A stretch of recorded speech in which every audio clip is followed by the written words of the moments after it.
আসসালামু আলাইকুম। ক্লাস 8-এর সুপ্রিয় শিক্ষার্থীবৃন্দ, আশা করছি প্রত্যেকে ভীষণ ভালো আছো। লার্নিং উইথ এ প্রিয়ার আজকের আয়োজনে তোমাদের সবাইকে স্বাগত জানাচ্ছি। আমরা আজকে আলোচনা করছি তোমাদের ইউনিট 5-এর লেসন 2-এর পার্ট সি থেকে, এবং আমাদের পেজ নাম্বার হচ্ছে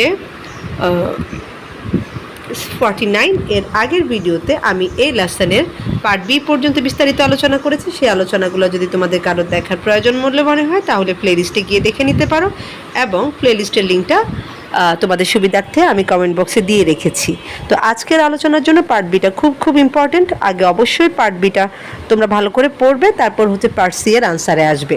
তো আমি পার্ট সিতে চলে যাচ্ছি। এখানে আমাদেরকে 3টা কোশ্চেন দিয়েছে, এবং প্রথম কোশ্চেনটা হচ্ছে হোয়াট মেক্স দ্য গিজ ডিসাইড টু লিভ, অর্থাৎ রাজবংশীগুলোকে কিসে ছেড়ে যাওয়ার সিদ্ধান্ত নিতে বাধ্য করলো, অর্থাৎ কী কারণে এই যে রাজবংশীগুলো এই জায়গাটা ছেড়ে যাওয়ার সিদ্ধান্ত নিতে বাধ্য হলো, সেটা একটু আমরা আনসার করার চেষ্টা করব।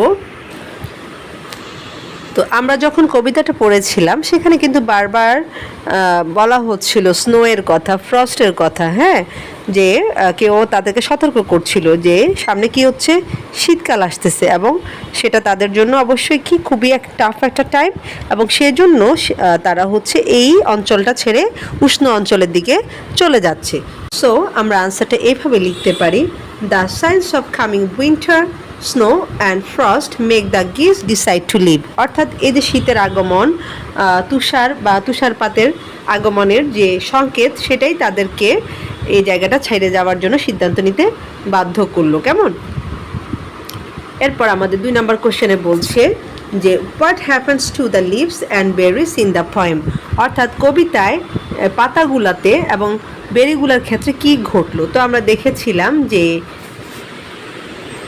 পাতাগুলোর রং ছিল সবুজ বর্ণ, অর্থাৎ পাতাগুলো হচ্ছে সবুজ বর্ণ ধারণ করেছিল এবং বাতাসে ধুল খাচ্ছিল, আর বেরিগুলো ছিল খুবই ঝকঝকে এবং চকচকে।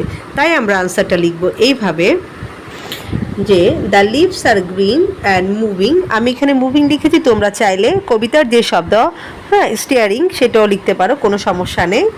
And the berries are shiny and smooth, হ্যাঁ, এবং এই যে বেরিগুলো ছিল কেমন, খুবই উজ্জ্বল এবং মসৃণ। তো এই ক্ষেত্রে তাই বলছে, আমি শাইনি অ্যান্ড স্মুথ লিখেছি, তোমরা শাইনি অ্যান্ড স্মুথের জায়গায় কবিতার যে লাইনটা ছিল লস্ট আর গ্লসড সেটাও লিখতে পারো, কোনো সমস্যা নেই। এরপর দেখো এখানে বলছে যে what change in nature tell us that winter is near, অর্থাৎ প্রকৃতির কোন পরিবর্তন বলছে যে শীতকাল নিকটে, অর্থাৎ কোন পরিবর্তন দেখে বোঝা যাচ্ছে যে শীতকাল খুব কাছেই চলে আসছে। তো এখানে আমি আনসারটা লিখেছি এরকম যে golden fields, misty orchards and the signs of snow and frost tell us that winter is near, অর্থাৎ এই যে ফসলের যে সোনালি মাঠের রং ছিল বা সোনালি মাঠ, তারপর হচ্ছে রহস্যময় যে ফলের বাগান, তারপর হচ্ছে স্নোয়ের যে বিভিন্ন ধরনের সাইন, হ্যাঁ, সেগুলাই আমাদেরকে বলছে যে উইন্টার খুব নিকটে। কেমন? এইভাবেই কিন্তু আমরা বুঝতে পেরেছিলাম, কারণ হচ্ছে ওই যে আমরা দেখেছিলাম যে কবিতায় কি বললো, অর্চার্ডের যে ইয়েটা ছিল ওখানে খুব ঝুলন্ত অবস্থায় আছে ফলগুলো, অর্থাৎ ফল বাগানটা ঝুলন্ত অবস্থায় আছে, যেখানে হচ্ছে অ্যাম্বার স্পাইস পাচ্ছি আমরা, হ্যাঁ, এবং ওই তাদের মনের ভিতরে এই জন্য আবার কি হচ্ছে, বরফের স্মৃতি কিন্তু মনে পড়ে যাচ্ছিল। তো এইভাবে করে তোমরা কিন্তু আনসারটা দিতে পারো। এটা খুবই ছোট্ট একটা আলোচনা, এবং এই আলোচনার মধ্য দিয়ে আমাদের যে আজকের লেসন সেটা এখানে শেষ হয়ে গেল।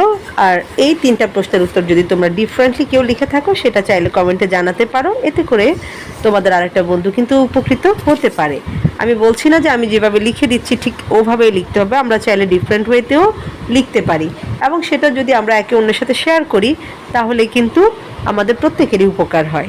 ঠিক আছে? তো এর মধ্য দিয়ে আমি কিন্তু এখানেই শেষ করে ফেলছি, এবং পরবর্তীতে তোমাদের পার্ট ডিতে আরেকটা কবিতা আছে, হ্যাঁ, গ্রিন স্কেপ নামে একটা কবিতা, সেই কবিতাটা থেকে আলোচনা করব। এবং সে পর্যন্ত সবাই ভালো থাকো, সুস্থ থাকো, আর লার্নিং উইথ এ প্রিয়ার সাথেই থাকো। আল্লাহ হাফেজ।